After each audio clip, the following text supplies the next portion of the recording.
Pronto para ouvir, receber e celebrar a palavra de Deus? Amém? Você que pode, abre a sua Bíblia, Jeremias, capítulo 1. Vamos pular aqui, para a gente ganhar tempo. Jeremias, livro do profeta Jeremias, capítulo 1. Coloca para mim, mídia, por favor. Livro do profeta Jeremias. Você que trouxe a sua Bíblia, diz amém aí. Amém. Você que está esperando o telão, diz aleluia. No próximo culto você traz a Bíblia, querido. Vamos lá. Estou brincando, gente. Pode ficar. As palavras de Jeremias, filho de quem? Palavras de Jeremias, filho de? A palavra é de quem? Filho de quem? Palavra de quem? Filho de quem? Então quer dizer que Deus ainda não está falando. Quem está falando é? Quem está falando é? Dois sacerdotes de Anatote, no território de?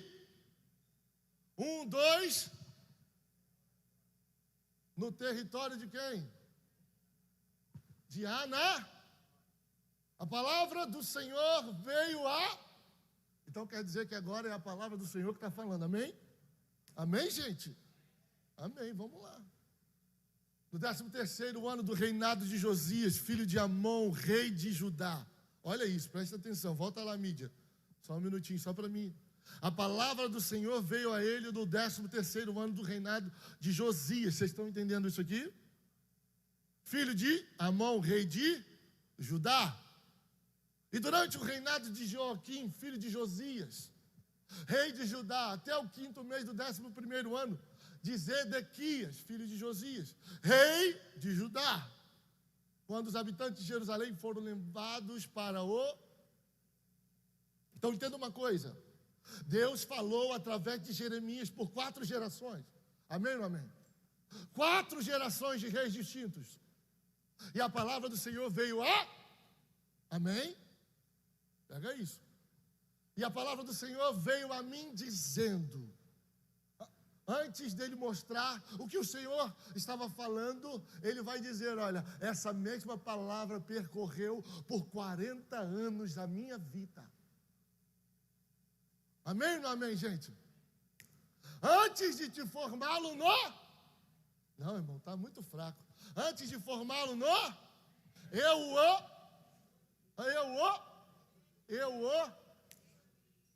No lugar de Jeremias, a gente vai ler de novo, você vai colocar o teu nome, vamos lá. Antes de formá-lo no ventre, Amém? Antes de você nascer, e o designei profeta Mas eu disse, soberano Senhor, eu não sei falar, pois ainda sou muito jovem. Próximo. O Senhor, porém, me disse, não diga que é muito jovem. A todos quanto eu enviar, você irá e dirá tudo que eu ordenar a você. Amém ou não amém? Não tenha medo deles, pois eu estou com você para protegê-lo, diz o Senhor. Pois eu estou para protegê-lo, diz o Senhor. Amém. E o Senhor estendeu a mão, tocou a minha boca e disse-me, agora ponho as minhas palavras em suas. Agora ponho em sua boca as minhas. Amém. Gente, vocês estão desanimados, o que houve? Hein? Amém? Vocês estão bem, gente? Veja, eu hoje dou a você autoridade. Eu hoje dou a você o quê? Eu dou a você o quê? Eu dou a você o quê? Sobre quem? Para arrancar, despedaçar, arruinar e destruir. Mas também o quê, gente? Para edificar e...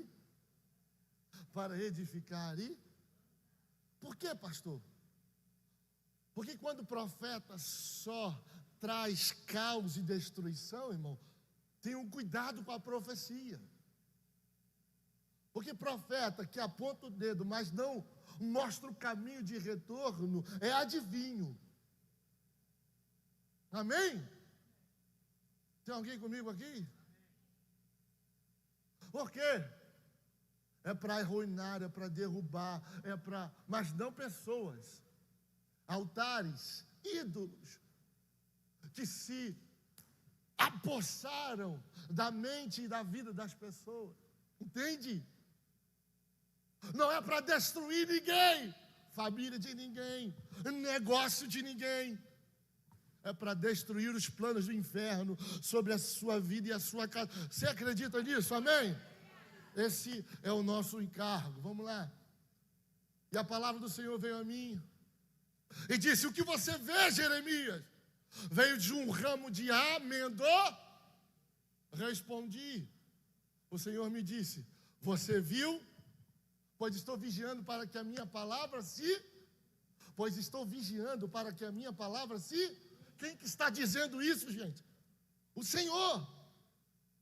Se existe alguém que está vigiando a sua vida para que a palavra que Ele liberou sobre ela se cumpra, é o Senhor. Se tem alguém preocupado em fazer acontecer aquilo que disse que faria, é o Senhor. Então o que eu tenho que fazer, pastor? Descansar. Porque se Ele prometeu, Ele cumpre. Amém? Amém ou não amém, igreja? Amém. Ah, irmão, até o final você vai animar. Eu amo o livro do profeta Jeremias. Por quê, pastor? Porque o livro do profeta Jeremias, na minha opinião, é um dos livros mais extraordinários da Bíblia. É, Cássio? O livro é um dos livros mais extraordinários do Antigo Testamento. Por quê, pastor? Porque além dele ser o terceiro maior livro da Bíblia, ele também é o maior livro profético dela. Amém? Amém ou não amém?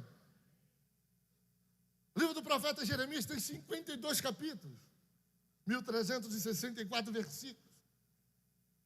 O terceiro maior livro da Bíblia. Perde. Para qual então, pastor? O livro de Salmos, construído de 150 números. 2.461 versículos. E o segundo maior livro, livro do profeta messiânico Isaías, que é composto por 66 capítulos e 1.292 versículos. Amém? Você está aqui comigo? Segundo Carlos Meistens, um biólogo da vida do profeta, biólogo e PhD na vida do profeta Jeremias, ele nos afirma que Jeremias foi levantado no ano 627. 18 anos tinha. 22 anos antes do caos ser instaurado em Jerusalém, em Judá, mais especificamente. 22 anos antes do exílio. Amém? Você está comigo? E qual é o contexto, Cássio? O contexto é simples. O contexto pelo qual Jeremias está sendo levantado é um contexto de destruição. É um contexto de sofisma. Jeremias está sendo levantado num tempo onde as pessoas frequentavam o culto, cumpria os princípios, cumpriam-se os rituais religiosos, mas a vida que tinham fora não combinava com o culto que prestavam dentro. Comecei, irmão, comecei. Você está aqui comigo? O contexto do lugar, do momento, é esse. Um povo vivendo uma mentira. Um povo que aparentemente estavam são, mas por dentro estavam. Mas não dá, caçador, para falar de Jeremias, ou para você entender esse conceito, sem a gente trazer a história do seu antecessor, Abacuque. Porque é no período de Abacuque que começa essa destruição moral, ética e espiritual da nação de Israel.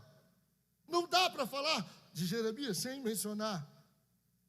Porque a palavra que Deus está pregando através da boca de Jeremias é fruto, Rodrigo, de questionamentos que foram feitos por Abacuque. E se você lê os livros separados, você não consegue ter essa ideia de que um livro, uma pergunta que um fez, é respondida na vida do outro. Você está aqui comigo? É por isso, irmão, em nome de Jesus, que existem algumas sementes que você está plantando hoje, é que os teus filhos colherão amanhã. Amém, irmão? Você crê nisso?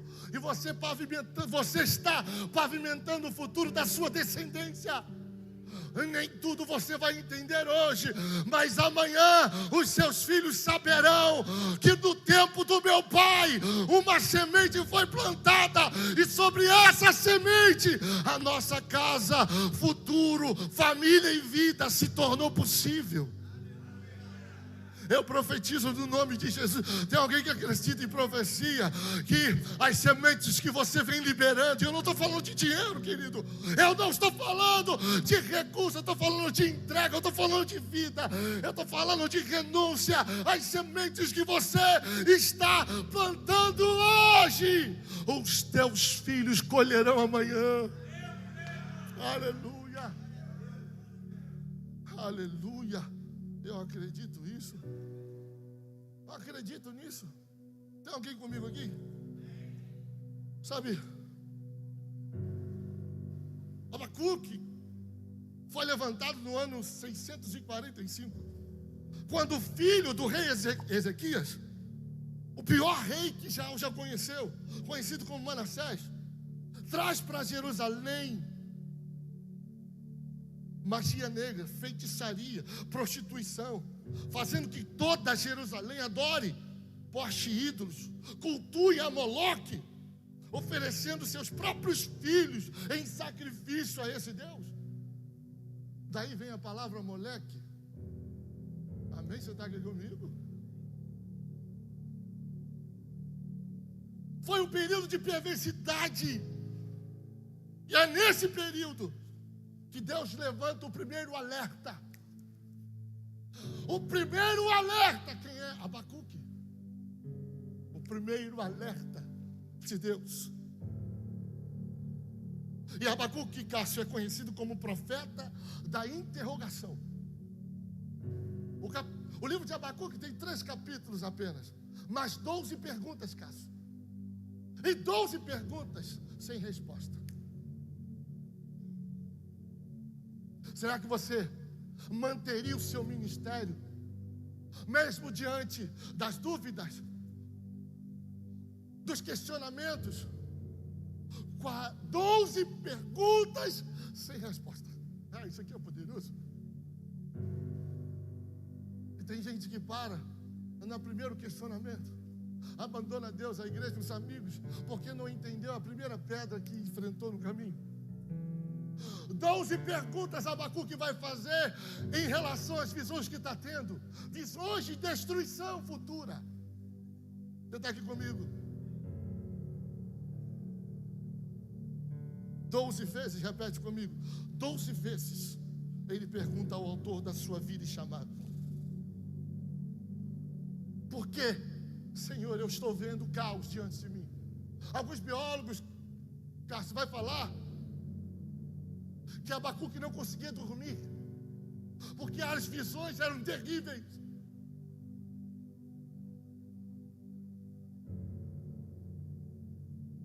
É por isso que o livro dele já começa, no primeiro capítulo, fazendo um questionamento. Não é qualquer questionamento. Olha isso, Abacuque 1, versículo 2 vai dizer: até quando, Senhor, clamarei eu socorro, sem que tu ouças? Gente, alguém já fez esse tipo de oração? Senhor, será que o Senhor não está vendo o que eu estou passando? Será que o Senhor não está vendo? Até quando eu vou clamar e não haverá resposta? Irmão, quem já fez esse tipo de pergunta? Ou quem está fazendo? Porque hoje é noite de Deus trazer a resposta que você tanto procura. Aleluia! Você está comigo aqui? Abacuque vai dizer para Deus: até quando eu vou clamar por socorro e o Senhor não vai me ouvir? Até quando eu gritarei a ti violência, sem que tragas salvação? Porque me fazes, Senhor, ver a injustiça Por que tolera essa maldade? A destruição e a violência estão diante de mim, Senhor. Meu Deus, isso aqui é para mim também. Há lutas e o conflito se levanta. Por isso, a lei se enfraquece. Irmão, vê se isso não se parece com os dias de hoje. Eu não sei você, irmão, mas às vezes eu olho para o noticiário e me dá nojo. Nojo, repúdio o caminho que a nossa nação está trilhando. Eu tenho 2 filhos pequenos e eu me preocupo todos os dias, porque eu quero deixar uma nação. Eu quero que os meus filhos tenham orgulho de serem brasileiros. E eu oro todos os dias: Senhor, não deixa a corrupção roubar da gente a esperança. E eu não estou falando de partido, não. Eu estou falando de justiça divina. Amém? Por isso a lei se enfraquece e a justiça nunca prevalece. Os justos cercam os... Olha isso. Olha o primeiro questionamento, amor, de Abacuque. Ele vai dizer: os ímpios cercam os justos, e assim a justiça é pervertida. Eu fiz uma pergunta: Senhor, por que Abacuque faz 12 perguntas e o Senhor não responde nenhuma? Aí o Senhor me levou a conhecer o termo do hebraico, do nome de Abacuque, que significa aquele que abraça, ou abraço amoroso. Aí eu fui entender, Cássio, que o motivo por trás das perguntas que não foram respondidas eram porque Abacuque não queria entender. Abacuque queria se livrar. Abacuque não quer compreender a visão de destruição que está vendo. Abacuque quer um jeito de Deus o livrar daquele destino. E é por isso que Deus não está respondendo. Por quê, pastor? Por que Deus não está respondendo? Porque Deus não pode dar alívio a um povo rebelde. Porque dar alívio a quem é rebelde é manter essa condição, é fazer manutenção desse lugar.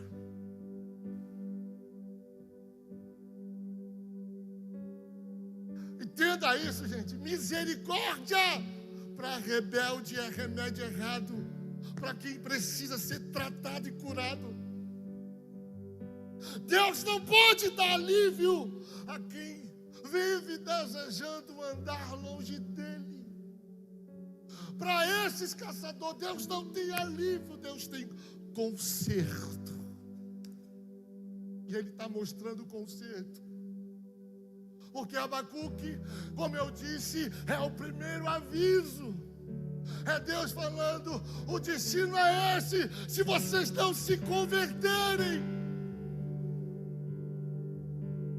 Abacuque, eu estou mostrando para você antes, para que ninguém amanhã possa dizer que Deus não avisou.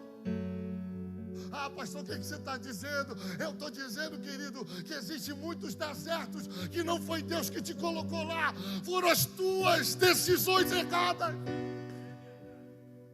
Tem muita dor que a gente enfrenta, querido, e desculpe eu falar assim, que você só está sentindo porque foi incapaz de chegar diante do Senhor da sua vida e perguntar se você poderia ir ou não. Tem muita gente com o coração em fragmento porque entrou em relações que não eram para ter entrado. Deus deu um sinal, Deus mostrou até em sonho, mas você teimou em entrar. E agora não adianta culpar a Deus. Por que Deus permitiu? Porque Deus não tem alívio para quem gosta de andar em rebeldia. Irmão, enquanto eu escrevi essa mensagem, Eu falei, Senhor, é muito forte isso. Não forte porque é poderoso, forte porque, irmão, para pregar isso aqui, eu falei, Senhor, me cobre. Tenha misericórdia da minha vida. Sabe por quê, querido? Eu já tomei decisões erradas demais. E atribuir, Cássio, algumas delas.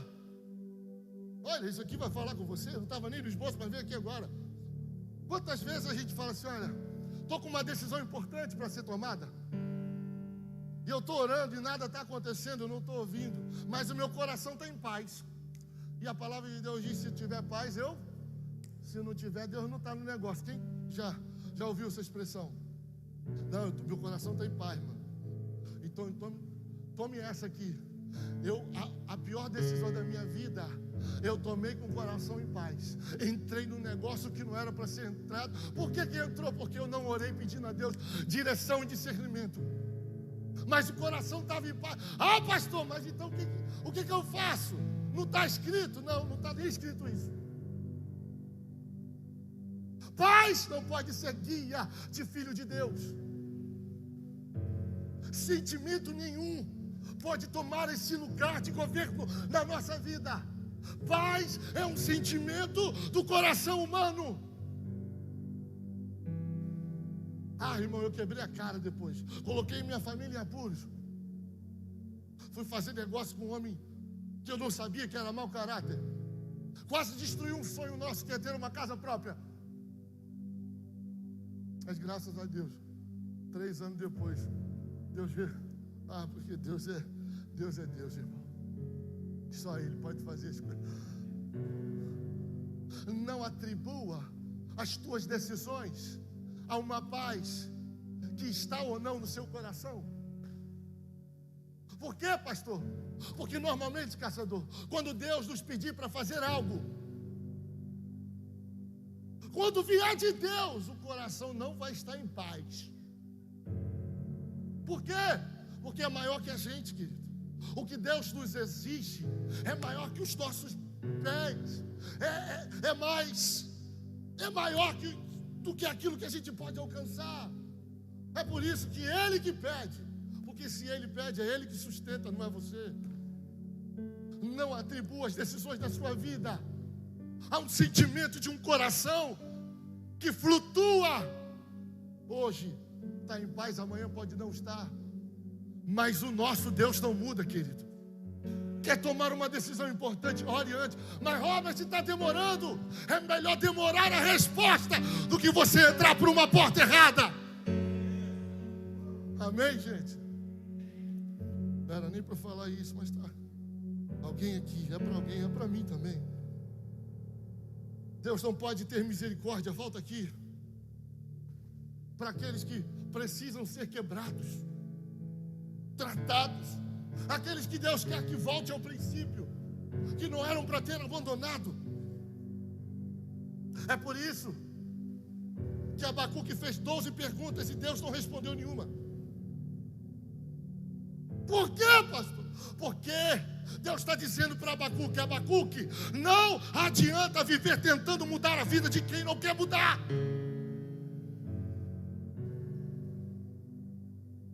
Não adianta você, Abacuque, querer mudar o destino da nação, se a nação de Israel não quer mudar o destino dela. Não adianta o pastor estar aqui pregando todo dia a vida, se você não quer experimentar ela, querido. Você está aqui comigo? Vai ficar melhor. Não adianta, Abacuque, você querer ficar tentando mudar a vida de quem não quer mudança. Aí Abacuque muda a estratégia, Cássio. Qual que é a estratégia que Abacuque faz? Muda. Ao invés de perguntar a Deus, ele vai vigiar por quem não está vigiando. Porque a gente às vezes está querendo mudar alguém, e Deus está dizendo, eu não posso mudar alguém que não deseja mudança. Ai, se eu não posso mudar quem não deseja, o que eu posso fazer então? Vigie por ele. Quando Abacuque sobe no monte para vigiar por quem não está vigiando, Deus vai responder e vai dizer: então anote a visão. Aleluia. Você está entendendo, querido? Deus não está dizendo para você estar ausente de quem ainda não quer mudança. Deus está dizendo: olha, vigie por eles. Vigie por eles. Continue sendo essa ponte entre o estado atual e o lugar onde Deus deseja que eles estejam. Continue sendo acessível. Continue sendo a referência. Você está comigo aqui? Vigie. Está escrito lá em Abacuque 2:1, vai dizer assim: por-me-ei na minha torre de vigia. Olha isso. E colocar-me-ei sobre a fortaleza, e vigiarei para ver o que Deus me dirá, e que resposta eu terei à minha queixa. E o Senhor me respondeu e disse: escreve a visão. Escreve a visão. Por que Deus está falando escreve a visão? Porque nós temos, eu vou falar, nós temos um problema de esquecer aquilo que não deveríamos esquecer e se lembrar daquilo que não deveríamos estar lembrando. E Deus está dizendo, escreve a visão, para que todos, olha isso, possam ler, até aqueles que passam correndo, até aqueles que têm a vida muito agitada. Conhece esse tipo de pessoa? Conhece, Cássio? Conhece? Acho que não, né? Conhece aquela pessoa acelerada? Guarde bem a visão. Como assim, pastor? Guardar não é escrever e guardar num negocinho, como que é o nome disso? No armário. Não. Guardar a visão é se tornar ela. Guardar a palavra é se tornar a palavra. Para quem passar, não vai viver uma teologia. Para quem passar por você, vai viver alguém vivendo uma verdade. Você está comigo aqui? Torne a visão que Deus te deu e te falou que você seria. Torne-se. Aleluia. Você está aqui comigo? Para que possa ler até quem passa correndo. Porque a visão, Deus vai continuar dizendo, ainda está para cumprir-se no tempo determinado. Mas se apressa para o fim e não falhará. Se tardar, espera-o, porque certamente virá, não tardará. Eis o soberbo, sua alma não é reta nele, mas o justo viverá pela sua fé. Você entendeu isso aqui? Você pegou? Quando Deus percebe que, ao invés de Abacuque clamar porque não quer mudar, ele agora está vigiando por quem não vigia. Então Deus agora quebra o silêncio que havia instaurado. Por quê? Porque a motivação mudou. Aleluia. Isso aqui é muito forte, gente. 18 anos depois, para a gente ganhar tempo, eu já estou terminando. 18 anos depois da última profecia do profeta Abacuque, Deus está visitando uma terra. E agora eu entro aqui no texto que nós lemos, que não tem glamour, uma terra que não tem grandes feitos, grandes referências, muito pelo contrário, Cássio. Deus está invadindo um lugar chamado Anatote. E que lugar é esse? Lugar de um povo que está vivendo envergonhado. Lugar de um povo que está vivendo humilhado. Lugar de um povo sem esperança. Essa é a terra que Deus está invadindo. Como assim, pastor? Anatote, olha isso. Como que tem um povo humilhado, envergonhado? Se um dos significados de Anatote é lugar de resposta. Como, Cássio, que no lugar da resposta pode haver um povo envergonhado? Como que no lugar de respostas atendidas Pode haver um povo que está sendo humilhado. Sim, querido. É nesse lugar que a descendência de Abiatar se estabelece. Quem é Abiatar, pastor? Simples, Abiatar é um sacerdote da época do rei Davi. É um sacerdote que se rebelia contra Davi. Na verdade, Abiatar é o sacerdote que se aproxima de Adonias, um dos filhos de Davi, para coroá-lo rei no lugar de Salomão. Davi, quando recebe a notícia que Adonias estava sendo coroado por Abiatar, corre imediatamente e pede a Zadok para coroar Salomão rei do seu lugar. E chega para Salomão e diz para Salomão: seja homem agora e mande matar os teus inimigos. Adonias é irmão de Salomão e está tentando usurpar o trono que sabia que era do seu irmão, ir contra um decreto do seu próprio pai. Salomão manda matar Joabe, manda matar todos aqueles que estavam ali, grandes generais de guerra. Mas quando chega em Abiatar, o decreto muda. Por que, Cássio? Porque ele não mata Abiatar, ele faz algo pior. Isso aqui é poderoso, cara. O que é pior do que morte? É você exilar alguém. Como assim, pastor? Isso é pior do que morte? É pior. É porque você, é a mesma coisa de você chegar para alguém que nasceu para viver algo e dizer para ele: olha, você vai viver, sim, mas peregrinando nos seus dias. Existe algo pior que a morte? Existe sim. Viver achando que poderia ter feito mais e não fez. Existe algo pior do que a morte? É viver sabendo que o destino poderia ser outro se as decisões tivessem sido diferentes. É esse lugar que Deus está visitando.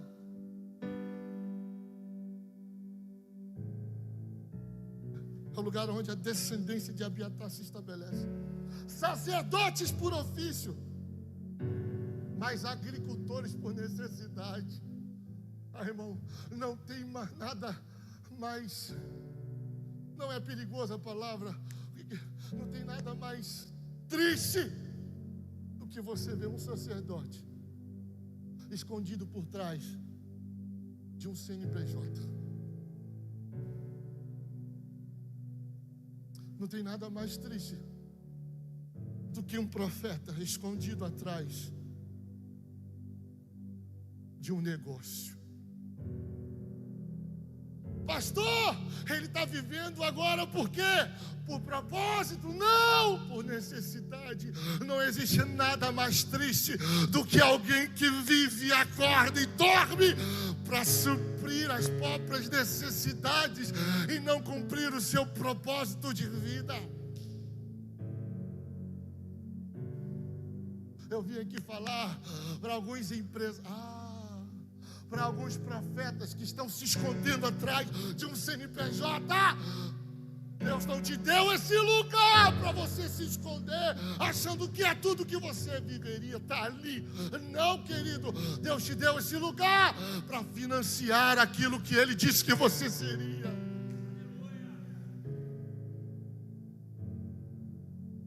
Está se rebaixando atrás de um lugar, atrás de um galpão, atrás de um balcão, atrás de um negócio. Jesus, não estava nem no esboço. Deus está falando com alguém. É nesse lugar, Cássio, que nasce Uquias. Quem é Uquias? Descendente de Abiatar, pai do profeta Jeremias. Você está aqui comigo? Robert, e o que se deu para esse povo de linhagem sacerdotal? Direito no sangue de exercer o ofício sacerdotal, mas tendo que plantar para comer agora.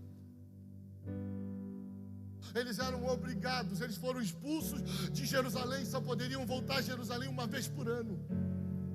E eram obrigados, Cássio, olha isso que é poderoso. Eles eram obrigados a entrar na cidade de cabeça baixa. As vestes eram sacerdotais, mas todos que olhavam para eles sabiam: não existe mais um ofício e a unção e a autoridade sobre a cabeça deles. Entravam e saíam, ano após ano, de cabeça baixa, porque sobre as costas dele existia uma vergonha, um decreto. É desse lugar que Deus está visitando.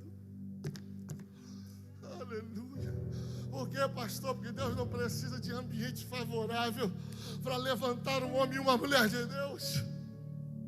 Existia um decreto, existia uma vergonha, mas também existia nele alguém conformado. Sim, e o que era crente, e eu te provo, sabe onde eu provo? Quando nasce Jeremias. Como assim, pastor? Quando Jeremias nasce, mas o que acontece? Não acontece nada. Só Jeremias nasceu. Eu não estou entendendo nada.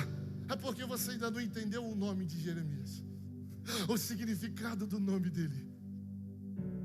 Olha isso, ano após ano, andando de cabeça baixa.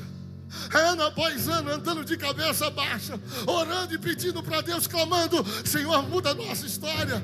Eu não posso pagar pelos erros dos meus pais. Senhor, a minha vida, a minha casa está sob um decreto maligno. Mude a nossa sorte. E Deus vai mudar a sorte de Uquias. Como? Dando a ele um filho. E quando o filho nasce, ele vai dar o nome Jeremias, que significa aquele que Deus levanta. Ai, eu estou pregando para alguém. Eu não sei como você chegou aqui, se foi de cabeça baixa ou se foi de cabeça erguida, mas se você aqui chegou envergonhado, humilhado, eu tenho uma boa notícia para te dar. O mesmo Deus que levantou Jeremias é o Deus que está levantando você e a sua casa. Aleluia. Entenda isso. E Uquias, indo com seu filho Jeremias, entrando no templo, e os dois de cabeça baixa, e ele dizendo, e Jeremias perguntando: pai, por que a gente tem que entrar escondido? Por que a gente tem que entrar de cabeça baixa? Aí ele dizendo: filho, porque o seu avô errou, os nossos antepassados erraram, não consultaram a Deus, tomaram decisões erradas, ano após ano. Mas fique tranquilo, filho, vai chegar um dia, vai chegar um dia que a história vai ser diferente. Por quê, papai? Porque o seu nome carrega uma promessa. Eu estou pregando para alguém que carrega uma mensagem. Eu estou pregando para alguém que carrega uma promessa. Eu estou pregando para aqueles que sabem que podem não estar vivendo o que gostariam, mas sobre você existe uma palavra. E se existe uma palavra, você pode ter certeza que o nosso Deus velará para cumprir cada uma delas. E o que está dizendo Jeremias? O seu nome carrega um peso de uma oração que eu fiz. E de repente, quando Jeremias tinha 18 anos, meu amigo Barão, o texto vai dizer que naquela cidade, da resposta. Porque tem lugares, querido, que eu não posso ver a resposta agora, mas ela está chegando. Entenda isso. Jeremias é um clamor de um lugar que tem um nome que simboliza lugar onde Deus responde. E se tem clamor no lugar onde Deus responde, o que vai acontecer? A resposta chega. Amém? Aí a gente entra no texto que vai falar assim: eu te escolhi, Jeremias. Está escrito aqui, ó. Aqui, ó, versículo 5 vai dizer: antes que te formasse no ventre, te conheci, e antes que saísse da madre, te santifiquei as nações e te dei por Você está entendendo? Deus está dizendo para Jeremias: Jeremias, sobre a sua descendência existe um decreto, mas hoje eu mudo o decreto. Por quê, pastor? Você vai perceber que não é só uma mudança de ofício aqui, porque Jeremias é filho de sacerdote, e por ser filho de sacerdote, o seu ofício seria sacerdotal. Amém ou não amém? Só que aqui Deus está mudando o ofício de Jeremias. Aí a gente entende, é porque Deus precisa de um profeta? Não, querido, é porque o decreto era sobre o sacerdote. Aí Deus está dizendo para Jeremias: olha, antes do decreto chegar, eu fui antes do ventre da tua mãe, te escolhi e separei. Meu amigo, isso aqui é muito poderoso, porque é nesse lugar que Jeremias está crescendo. Jeremias Deus vai te levantar. Deus vai te levantar desse quarto, meu amigo. Deus vai te levantar desse chão. Deus vai te levantar dessa frustração. Deus ouviu as suas orações e me trouxe aqui para te dizer: sou eu que vou te levantar. Sou eu que vou te levantar. Amém, amém, querido? Elquias está profetizando que através da vida de Jeremias, sua descendência seria transformada e a maldição seria quebrada. Deus está nos dizendo que a vergonha que eu passei, a minha descendência não vai passar. Tem alguém que quer que celebre essa palavra? Não é possível, eu estou sozinho. A vergonha que você passou, a humilhação que você enfrentou, a sua descendência não desfrutará disso. Pelo contrário, ela será ressignificada pelas sementes que você está plantando hoje. Deus hoje quebra toda maldição hereditária, geracional sobre a sua casa, sobre a sua família, sobre o seu ventre, mulher, em nome de Jesus. Por quê? Porque antes de te formar, eu te escolhi, separei. Aleluia. O garoto que andava de cabeça baixa se tornou o maior profeta de Israel. Chega, querido, chega de andar de cabeça baixa. O louvor já pode vir. Chega de andar carregando um peso que não é seu. Deus te trouxe aqui para que você levante a cabeça. Deus te trouxe aqui porque Ele vai mudar a sua história diante dos seus olhos. Aleluia. Meu Deus. Como eu queria mais tempo para pregar essa palavra. Jesus. Diz para o seu irmão: me ajuda a pregar. O tempo da vergonha acabou. Diz para ele: o tempo da vergonha acabou.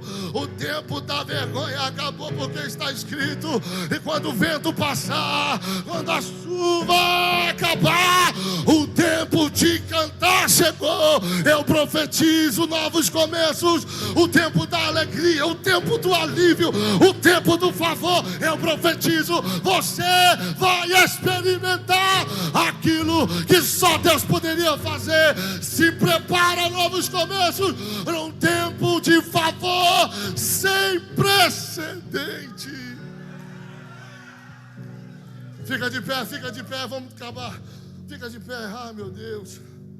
Aleluia. Diz para o irmão do lado, diz para ele assim: eu profetizo que os teus filhos estão proibidos de sofrer o que você enfrentou. Essa dor geracional para em você. Eu profetizo que você chegará em lugares que os seus pais nunca puderam ou sonharam em chegar. Aleluia. Esse é o lugar. Eu só consegui até aqui. Esse é o lugar. Por quê, varão? Esse é o momento que Jeremias está sendo levantado. E não é momento fácil. pior momento da vida de Jeremias e da casa de Ilquias. Se você ler em casa o capítulo 11 desse mesmo livro, você vai ver que os habitantes de Anatote estão querendo matar Jeremias e o seu pai. Por quê? Porque Jeremias era um lembrete constante. Para um povo que se acostumou a andar de cabeça baixa, Jeremias era um lembrete. Deus ainda vai levantar alguém. Aí você está perguntando, e por que, Senhor, tanta guerra contra mim? Porque a sua vida é um lembrete constante de quem ainda não tem fé, ou teve a fé furtada, de que Deus ainda faz, de que Deus ainda cumpre, de que Deus ainda...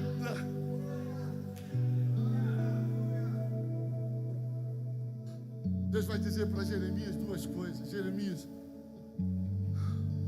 entenda isso. Para Ilquias, Jeremias era uma quebra de maldição. Mas para Deus, Cássio, Jeremias não é só uma quebra de maldição. Para Deus, Jeremias é a última chance. Agora que era para entrar o tema da mensagem. Bota aí. Abacuque foi o primeiro. Jeremias, a última. E Deus vai terminar. Eu termino essa palavra com uma visão. Porque algumas perguntas que Abacuque fez e Jeremias vai repetir. Como assim, pastor? Algumas perguntas que Abacuque perguntou a Deus, fez a Deus. Ele fez: Senhor, por que dá dor?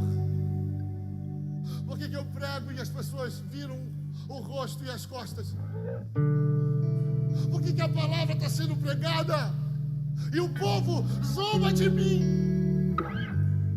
O próprio Jeremias vai dizer: eu sou motivo de escárnio.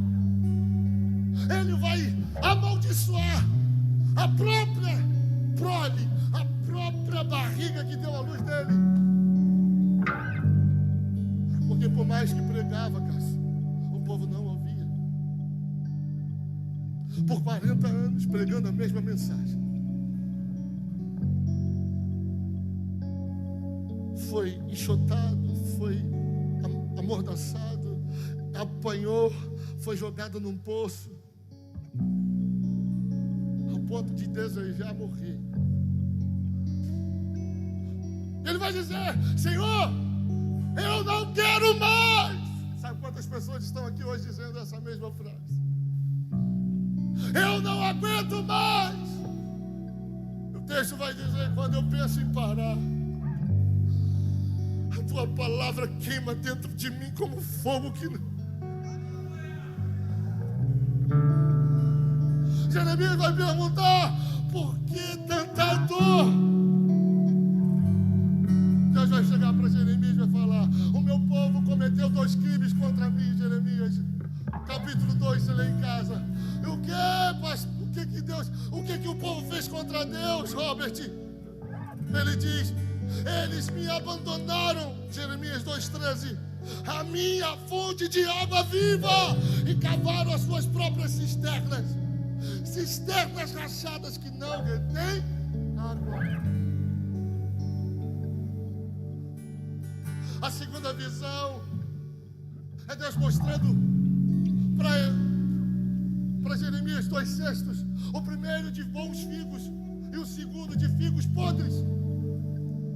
Por que Deus está falando através de figo? Lembre, Jeremias era agricultor por necessidade. Você está comigo aqui? E ele está mostrando figo para ele entender uma coisa: que todo cultivador de todo figo, para dar fruto, toda figueira para dar fruto, ela precisa de um cultivador. Por quê, pastor? Porque o fruto cresce, amadurece e apodrece com a mesma aparência. Olha isso, irmão. Ele cresce, amadurece e apodrece na mesma aparência. E o que o cultivador precisa fazer para que o figo cresça saudável? Ele precisa ir na fruta e fazer rasgos comigo aqui? O cultivador precisa pegar o figo na mão, um por um na árvore, e começar a fazer rasgos. Por quê? Porque a sua casca é muito grossa, e o que faz o fruto amadurecer, o orvalho, ele faz rasgos, ele corta para que o fruto amadureça corretamente, senão ele apodrece, por causa dos gases que o processo de amadurecimento expele.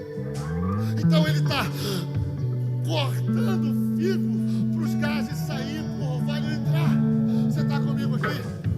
É por isso que Deus às vezes permite a gente sofrer em alguns lugares, ser ferido em alguns momentos.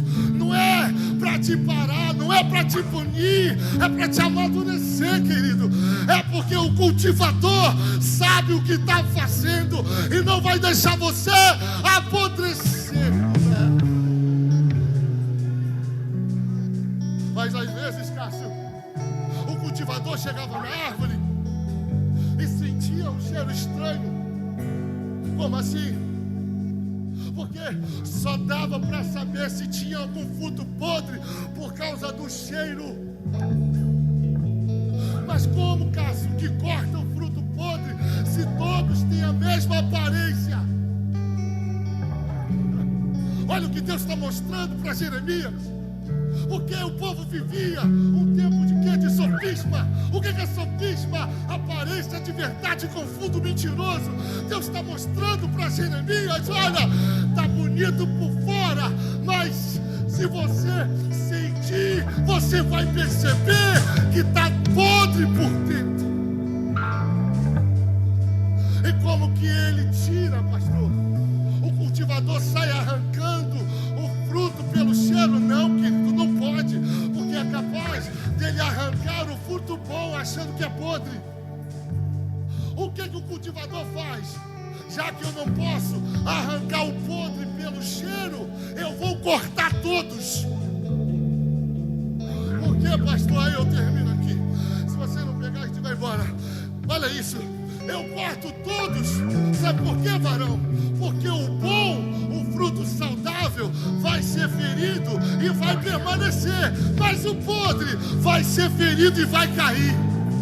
Você percebeu por que tanta gente começou do seu lado e não passou um terço do que você viveu e já está desistindo do caminho, desistindo da vida com Deus? Porque não estava maduro, foi ferido e caiu. Agora você não, você foi ferido, mas está aqui. Você foi ferido, mas permaneceu. Você está aqui. Eu termino com isso. Para Ilquias, pastor, Jeremias era uma profecia. Para Deus, Jeremias era uma mensagem. E que mensagem é essa, pastor?